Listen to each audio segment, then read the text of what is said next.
আসসালামু আলাইকুম বন্ধুসকল, এই যে লাইটিং কোম্পানীৰ তৰফৰ পৰা সকলোকে মই আন্তৰিক শুভেচ্ছা জ্ঞাপন কৰিছোঁ। মোৰ নাম হাফিজুৰ ৰহমান। মই আজি আপোনালোকক দেখাবলৈ লৈছোঁ এটা ইণ্ডিয়ান চিৰিজৰ অটোমেটিক হোলাৰ, খুব হেভি হোলাৰ। এইখন হয় অৰিজিনেল ইণ্ডিয়ান চিৰিজৰ অটোমেটিক হোলাৰ। এই হোলাৰখনৰ ওজন আছে 95 কেজি আৰু লগতে 20 HP ডিজেল ইঞ্জিনৰ এই দুখন মই ফিটিং কৰিছোঁ। এখন 20 HP ডিজেল ইঞ্জিনৰ লগত ইণ্ডিয়ান চিৰিজৰ অটোমেটিক হোলাৰ। এই হোলাৰখন যাব কৰিমগঞ্জৰ এক ভাই অৰ্ডাৰ কৰিছে, তেখেতৰ কাৰণত মই বনাইছোঁ। গতিকে কৰিমগঞ্জৰ যিসকলে দৰ্শক চাই আছে, যদি এই ধৰণৰ যদি ৰাইচ মিলগিলা ল'ব বিচাৰে আপোনালোকে ল'ব পাৰিব, বা তেখেতৰ নাম্বাৰ বিচাৰিলেও আপোনালোকে ল'ব পাৰিব বা চাই আহিব পাৰিব। কৰিমগঞ্জৰ দৰ্শকসকলৰ কাৰণত মই কৈছোঁ। গতিকে এইখন খুব সুন্দৰ এখন হোলাৰ হয়। এই হোলাৰখন প্ৰতি ঘণ্টাত 12ৰ পৰা 15 মন ধান আপোনালোকে অনায়াসে বানিব পাৰিব 100%। আৰ একেবাৰে ধান দিলে একেবাৰে চাউল হয়। আমাৰ সেলফ স্টাৰ্ট হয়, সেলফত আৰু হেণ্ডেলতো আছে। আপোনালোকে সেলফতো স্টাৰ্ট কৰিব পাৰিব, হেণ্ডেলতো স্টাৰ্ট কৰিব পাৰিব।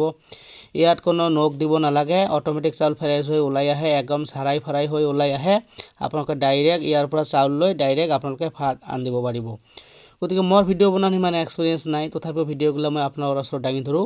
গতিকে মোৰ চেনেলটো যদি ভাল লাগে অলপ লাইক কৰি দিয়ক, অলপ ছাবস্ক্ৰাইব কৰি ৰাখক মোৰ চেনেলটো, আৰু বেল নটিফিকেশ্যনটো দবাই ৰাখক, যাতে মোৰ ভিডিঅ'গুলো দিলে আপোনালোকৰ মোবাইলত সোনকালে পায়।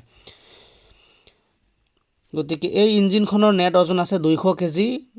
ই প্ৰতি ঘণ্টাত 1 পৰা 1.5 লিটাৰ তেল খাব আৰু প্ৰতি ঘণ্টাত ধান বানিব 12ৰ পৰা 15 মন। খুব সুন্দৰ সিস্টেমৰ হোলাৰ হয়, ইণ্ডিয়ান চিৰিজৰ অটোমেটিক হোলাৰ। এই হোলাৰগিলা যদি সিঙ্গেল হোলাৰগিলাও যদি লাগে আপোনালোকে ল'ব পাৰিব, বা সিঙ্গেল ডিজেল ইঞ্জিন লাগিলেও আপোনালোকে ল'ব পাৰিব। আৰু লগতে আমাৰ গাড়ীত ফিটিং কৰা হয়, ৰাইচ মিল ঘৰে ঘৰে যাই ধান বানি আহিব পাৰিব। সেই ধৰণৰ যদি ঘৰে ঘৰে যাই ধান বানি অহা ৰাইচ মিলগিলা যদি আপোনালোকে ল'ব পাৰিব। লগতে আমাৰ নতুন মাল আৰু আহি আছে ওৱান ষ্টাৰো আমি অলৰেডি দুখন দি দিছোঁ। খুব ছাৰ্ভিচ এইখনৰ বেয়া নহয়, ভালে। গতিকে আৰু যদি আপোনালোকক ওৱান ষ্টাৰ হোলাৰো যদি লাগে আপোনালোকে ল'ব পাৰিব। ইণ্ডিয়ান চিৰিজতকৈ ওৱান ষ্টাৰৰ ছাৰ্ভিচটো খুবেই ভাল, আৰু ওৱান ষ্টাৰৰ কেপাচিটিটো ইণ্ডিয়ান চিৰিজতকৈ 5-6 মন বেছি হ'ব ঘণ্টাত। মই নিজে প্ৰেক্টিকেল কৰিছোঁ, গতিকে মই প্ৰেক্টিকেল কৰি যি পাইছোঁ মই আপোনালোকৰ ওচৰত দাঙি ধৰিছোঁ। গতিকে এই ধৰণৰ এখন ৰাইচ মিল যদি আপোনালোকে কাৰেণ্টত বহায়, মিনিমাম এটা ট্ৰেন্সফৰ্মাৰ লাগিল, কমাৰ্চিয়েল কানেকশ্যন লাগে, মটৰ লাগে। গতিকে মিনিমাম 3-4 লাখ টকাৰ বাজেটতহে এখন আপোনালোকে ৰাইচ মিল বহাব পাৰিব। গতিকে মোৰ এই ৰাইচ মিলখন যদি আপোনালোকে লয়, খুব কম বাজেটৰ ভিতৰত হ'ব। আপোনালোকৰ কোনো ট্ৰেন্সফৰ্মাৰ নালাগে, কোনো কমাৰ্চিয়েল কানেকশ্যনো নালাগে।